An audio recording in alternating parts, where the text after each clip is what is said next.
Hello, welcome back to our channel Edel Inspire. dengan gue Edo. Dan gue Dela.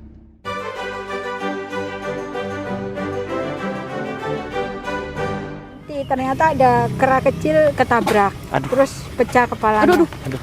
Aku tuh lagi mau dirawat waktu itu, mau operasi. Mam I sempat mention mengenai tim Ankom ya yang sering kesini buat apa latihan atau ajak ngomong. Biasanya mereka di sini latihan, terus membantu anak-anak ini kalau ada yang sakit. Nah, kalau Mam I sendiri bisa nggak berkomunikasi dengan? Nggak sengaja sebenarnya pas lagi PE gitu ada booth LE kalau nggak salah waktu LE itu. Linking Linking Awareness. Nah itu pada saat itu ada kelas di Wekambas. Yang gajah ya? Yang gajah. Yang gajah. Terus yang mulai itu Dokter Tina tuh sama Dokter Amalia bilang, Bu ikutan yuk gini-gini ya, udah promosinya bagus banget lah. Aku nggak ngerti LE apa sebenarnya. Aku cuma mikir gini, wah kalau ke Wekambas ketemu gajah di foto bagus juga gitu kan. Kira itu. Tujuannya pengen motret. Oh ya kan dulu Mam itu kalau nggak salah hobinya fotografer ya. Hobinya fotografer. Jadi akhirnya ikut lah. Nah itu lucu banget tuh, kursusnya kan seminggu. Seminggu di sana, hari pertama kita bingung, hari kedua nggak ngerti, hari ketiga lost. Hari keempat kita ngobrol gini, Dok ngerti nggak sih Dok? Saya juga bingung Bu. Dan yang terjadi adalah setelah kursus kita nggak ngerti apa-apa. Tapi terus kan ada kelas berikutnya. Oh, ada follow up kelasnya ada juga. follow up-nya. Oh, Mam ikut terus. Nah karena aku bandel ya ikut. Terus habis itu ikutan main power sama Dokter Ajanti. Kayak gitu-gitulah. Aku tuh orangnya suka kepo soalnya ya. Pengen Jadi, tahu ya, pengen tahu kayak bener nggak sih gitu kan. kebetulan di sini suasananya tuh sangat menunjang Betul. Bener sih. Bener. untuk latihan itu. Masalahnya karena aku tuh orangnya main nggak boleh. Main perasaan banget gitu ya. Sementara emosi yang berlebihan itu menutupi koneksi kita dengan hewan yang mau kita ajak bicara. Jadi kalau sama anak-anak ini biasanya aku nggak bisa connect.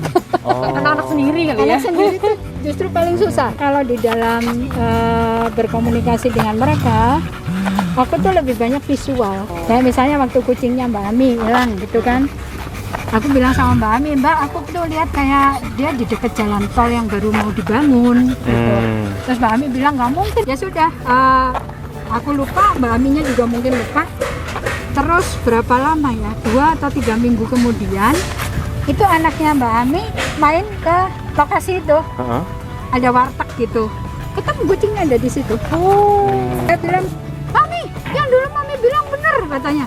Aku bilang, doh kan dia bilang apa, gaya gitu. Kalau bener tuh aku gaya, kalau salah diem aja. Tapi kalau misalnya dari anak-anak sendiri yang di Rainbow Sanctuary pernah ada nggak yang tiba-tiba nyamperin Mam I terus ngajak ngobrol gitu? Enggak sih. Atau nyamperinnya ke teman? Yang pernah aku linking cuman Simbil waktu kabur. Cuman waktu itu memang biasanya kan kalau anak sendiri yang kabur kita memang panik ya. Betul, jadi susah fokus ya. Nah waktu itu kebetulan teman-teman Ankom kayak Dokter Rani segala itu bantuin. Terus Dokter Rani cuma bilang, Mam kayak biasa ya, tenang, konsentrasi gitu.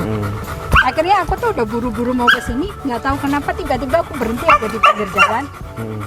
Malah nggak buru-buru, aku cuma bilang tenang gitu. Pas di depan stasiun Rawabuntu itu aku berhenti, terus aku konsentrasi, aku lihat dia di sekitar kebun singkong.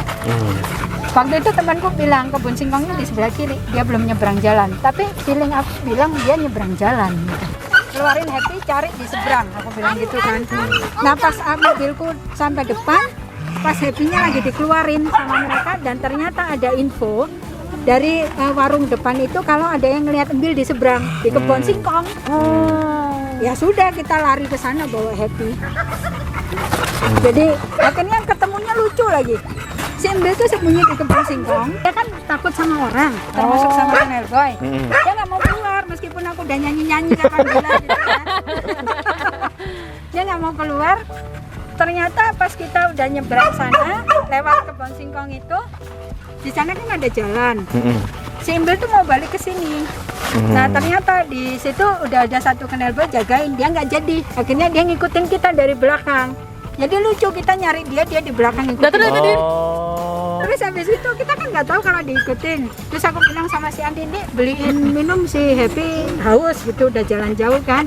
Pas Andi mau ke seberang, mau ke warung, dia lihat sekilas si Embil masuk ke perumahan kecil gitu. Itu. Terus orang-orang di situ bilang, itu bu, tutup gerbangnya. Nah kebetulan perumahannya kan kecil, langsung tutup gerbangnya. Aku masuk sama Happy, nyanyilah di situ, keluar dia. Tetap harus nyanyi. Harus nyanyi. Dengan suaraku dia langsung keluar megol-megol sambil tiktok. Ya ampun. Dia langsung ngalungin gendong. Ya begitulah anaknya. Justru karena belajar itu aku tuh jadi manusia yang lebih baik. Karena gini, dulu kan aku mikir ya sudahlah, yang penting mereka bahagia, ada tempat gitu kan. Karena itu kenapa ada binatang-binatang lain di sini?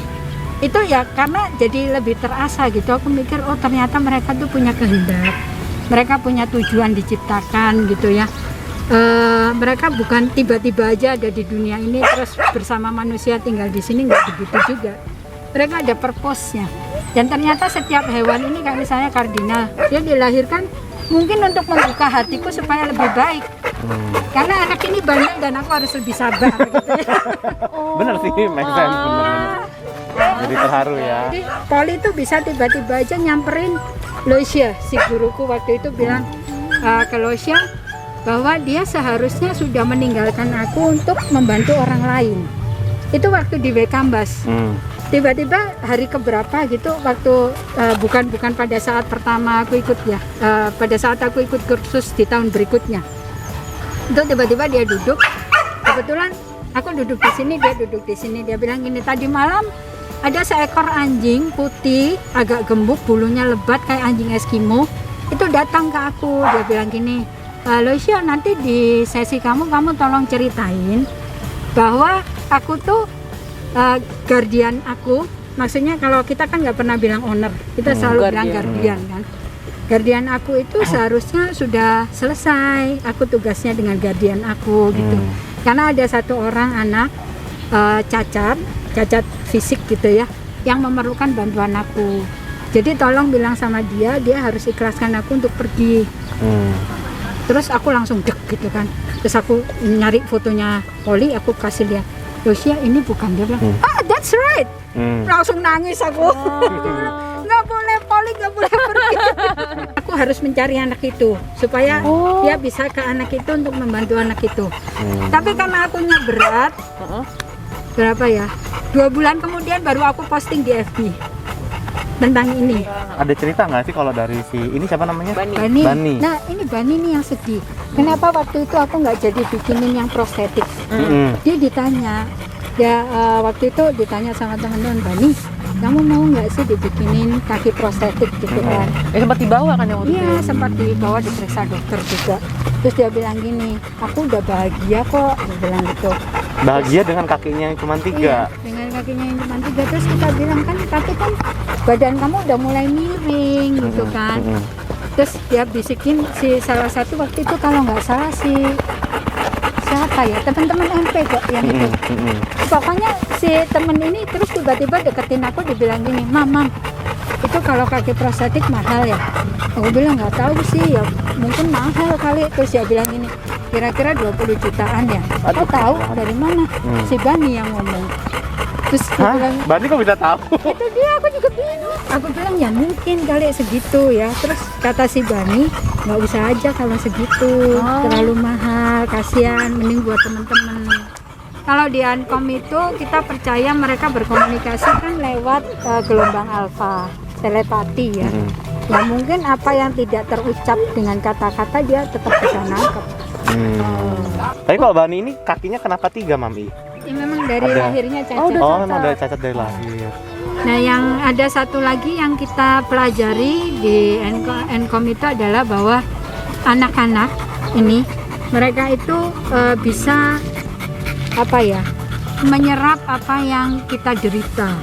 Jadi kayak penyakit pun mereka bisa. Jadi misalnya dia nggak mau, misalnya aku menderita cancer misalnya, dia nggak mau aku kena cancer, dia bisa serap cancernya. Jadi dia yang cancer? Dia yang cancer. Ada kejadian waktu itu kalau nggak salah di ceritanya dokter Ajanti ya, aku lupa. Dia memang sengaja menyerap cancer dari guardiannya supaya guardiannya tetap hidup dan dia yang kena cancer. Dan dia tahu itu, ketika ditanya kamu tahu resikonya tahu, tapi dia tetap lakukan karena dia sayang. Karena mungkin memang purpose-nya dia untuk hidup ya untuk Betul. menjaga purpose-nya. guardiannya ya. Itu tadi wawancara kita bersama Mam Erika dari Rainbow Sanctuary. Sekian video hari ini. Gue Edo. Gue Dela. dan Ini Mam I. Sampai jumpa di video berikutnya. Salam. Wufu. Bye.